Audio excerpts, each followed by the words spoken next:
Olá, bom dia! 9h16, ao vivo, direto de São Paulo. Começamos agora o Jornal Canção Nova, edição da manhã.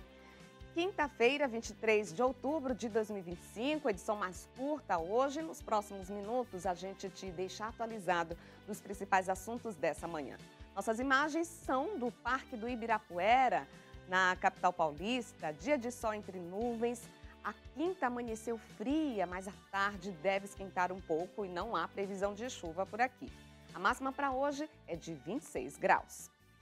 Começamos essa edição com um evento histórico.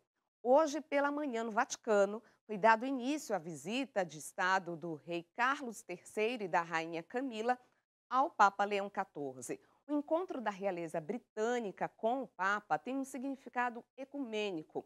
Nessa quinta, o rei receberá também o título de confrade na Real, ou melhor, de confrade real na Basílica de São Paulo, fora dos muros. A Danúbia Gleiser tem os detalhes para nós. Olha, às 10h45 aqui na Itália, 5h45 da manhã em Brasília, o rei Carlos III e a rainha Camila chegaram ao Vaticano, como vocês podem ver nestas imagens. Após passarem pelo Arco dos Sinos, os soberanos foram recebidos no pátio de São Damaso. Na biblioteca privada, foi realizada uma audiência entre o soberano britânico e o Papa Leão XIV. Seguindo o cronograma da visita, a rainha Camila visitou a Capela Paulina e o rei Carlos também teve uma reunião na Secretaria de Estado do Vaticano com o cardeal Pietro Parolin. Por volta do meio-dia, na Itália, às 7 da manhã, em Brasília, foi realizada uma oração ecumênica pela salvaguarda da criação, presidida pelo Papa Leão XIV na Capela Sistina. Após o término da celebração na Sala Régia, houve o encontro com representantes de instituições empenhadas na defesa da Casa Comum. E à tarde, em Roma, mais um momento importante da visita. Os monarcas estarão na Basílica de São Paulo, fora dos muros, onde o rei Carlos receberá o título de confrade real, um sinal de honra e comunhão espiritual, destacando os laços históricos entre a coroa britânica e a abadia beneditina ligada a esta basílica papal. De Roma, Danúbia Gleiser para o Canção Nova Notícias, edição da manhã. Obrigada, Danúbia. A Fundação Pontifícia Ajuda a Igreja que Sofre apresenta hoje aqui em São Paulo o relatório de liberdade religiosa no mundo. O levantamento foi divulgado nessa semana no Vaticano. A Aline Mestre acompanha essa apresentação e tem mais informações. Exatamente, Elane. Esse evento que contará com a participação de representantes de diversas religiões. E a gente conversa agora com o porta-voz da ACN, Rodrigo Arantes. Bom dia, Rodrigo. Quais são as principais conclusões desse relatório?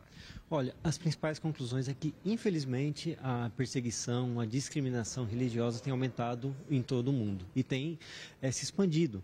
Nós tivemos aí, por exemplo, pela primeira vez, o México entrou como discriminação por conta de grupos criminosos que impedem as pessoas de poder participar de uma missa, por exemplo, de poder frequentar, viver a sua religião. Em outros países continua o sequestro das minorias religiosas, como, por exemplo, meninas cristãs que são sequestradas, obrigadas a se converter, obrigadas a deixar a família, simplesmente por causa da fé. Outras pessoas ainda sofrem atentados. Na África, que se tornou praticamente o novo epicentro da perseguição religiosa, né? Famílias inteiras são deslocadas, né? Comunidades inteiras são deslocadas, são assassinados. Os cristãos continuam ainda sendo muito atacados. Percebemos que os atentados eles têm preferência por datas cristãs, como Natal, Páscoa. E o problema também maior são os governos autoritários, que impedem de existir a religião. Em alguns países, como a China, já em alguns lugares é proibido menores de 18 anos a frequentarem uma igreja, por exemplo. Isso restringe demais e são conclusões realmente que têm nos assustado bastante. Muito obrigada, Rodrigo. E a gente está fazendo uma reportagem também sobre esse lançamento aqui no Brasil, que vai ao ar no Canção Nova Notícias às 18h45. Voltamos aos estúdios. Obrigada, Aline. E em Brasília, o Senado aprova a proibição de cobrança para transporte de bagagens. E presidentes brasileiro e americano combinam o encontro na Ásia. Francisco Coelho conta tudo isso aí pra gente. É isso mesmo, Elaine. A gratuidade no despacho de bagagens de mão em voos nacionais e internacionais foi aprovada na Comissão de Constituição e Justiça do Senado e segue direto para a análise dos deputados. Na Câmara, outro texto com o mesmo objetivo também deve ser votado na semana que vem. A possibilidade, inclusive, da junção dos dois projetos. No texto do Senado, fica estabelecida a gratuidade no despacho de bagagens de até 10 quilos, que tenham 55 centímetros de altura, 35 de largura e 25 de comprimento. E os diplomatas brasileiros confirmaram o encontro entre Donald Trump e Luiz Inácio Lula da Silva. O horário ainda não foi definido, mas a expectativa é que ocorra na manhã de domingo. A expectativa do governo brasileiro é para uma reunião produtiva com o possível fim das tarifas impostas aos produtos brasileiros para a entrada nos Estados Unidos. Lula e Trump participam do encontro da cúpula da Associação de Nações do Sudeste Asiático, ASEAN, na Malásia. Eu volto com vocês nos estúdios em São Paulo. Obrigada, Francisco. E um levantamento mostrou queda no uso de internet por parte de crianças e adolescentes do país entre 2024 e 2025. A pesquisa foi apresentada no 10º Simpósio de Crianças e Adolescentes na Internet, realizado ontem em São Paulo, e foi produzida pelo Núcleo de Informação do Comitê Gestor de Internet no Brasil. Os pesquisadores ouviram 2.370 crianças e adolescentes com idade entre 9 e 17 anos, de março a setembro. Pais e responsáveis também participaram. A ideia é entender como os menores lidam com a internet, bem como os riscos e oportunidades dessa ferramenta.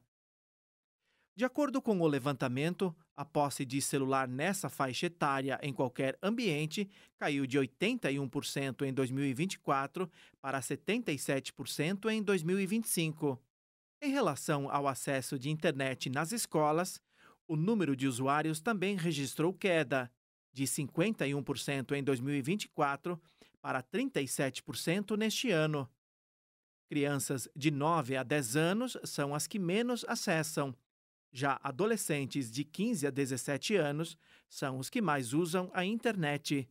Segundo os pesquisadores, a lei que restringiu o uso de celular nas escolas pode ter contribuído para essa redução, mas ainda é preciso acompanhar esse cenário por mais algum tempo. O uso do celular, principalmente por ele ter diminuído para os mais novos, nos dá alguns indícios, né, da implementação da lei. A coleta ela começou em março, então depois já da implementação. Mas a gente também tem outros movimentos, como a queda no uso das redes sociais, que ela pode ser também muito reflexo do debate público, né? Que é não só de uma regulamentação efetiva, porque a gente ainda vai ter, né, o ECA digital, mas a gente já começa a ver alguns movimentos, talvez impulsionados por esse debate. Vamos conferir agora como fica o tempo nesta quinta-feira em todo o país. Na medida em que o ar frio vai perdendo força, os ventos mais quentes sopram no interior do continente e provocam temperaturas mais elevadas no sul e sudeste. Essa ventania continua no Mato Grosso do Sul, com rajadas que podem superar os 50 km por hora. No Nordeste, a preocupação maior está sobre o litoral da Bahia. Até o próximo sábado são previstos 100 milímetros de chuva. O sol volta a brilhar no sul e com destaque para a capital gaúcha, que terá máxima de 28 graus em Porto Alegre. No Rio de Janeiro, a máxima pode alcançar os 28 graus, 26 em Belo Horizonte. Até o final de semana, a capital paulista seguirá com dias frios e no sábado começa a esquentar, máxima de 26 graus. A gente segue agora dando um giro nos destaques internacionais. O presidente ucraniano Volodymyr Zelensky e líderes da União Europeia se reúnem hoje em Bruxelas para discutir a defesa da Ucrânia.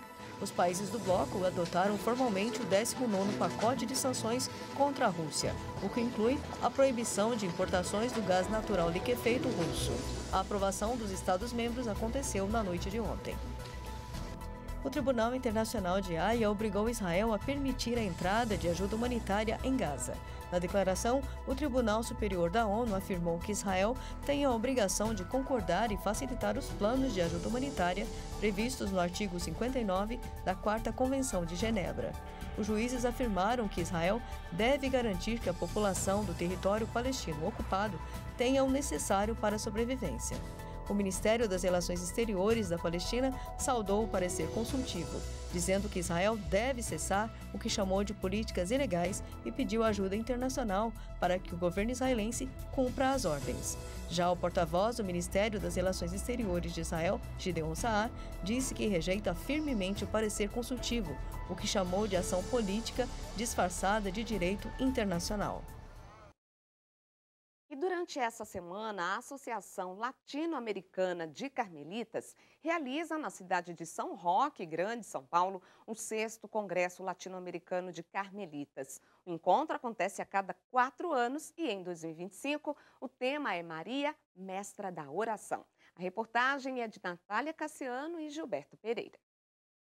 A proposta nasceu para reunir a família carmelita de toda a América Latina. O Congresso 2025 contempla momentos fortes de oração, conferências e fraternidade. Promovemos este congresso de 4 em 4 anos, né? Deveria ter acontecido em 2023, porém devido à pandemia e depois todas as consequências da pandemia, não é? Nós retomamos agora em 2025. Nós tratamos de temas que nos tocam enquanto carmelitas, não é?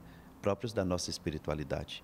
Neste ano, o tema do congresso é Maria, Mestra da Oração. Seguindo o exemplo da Mãe de Deus, os carmelitas descalços são convidados a exercitar o silêncio e a misericórdia divina.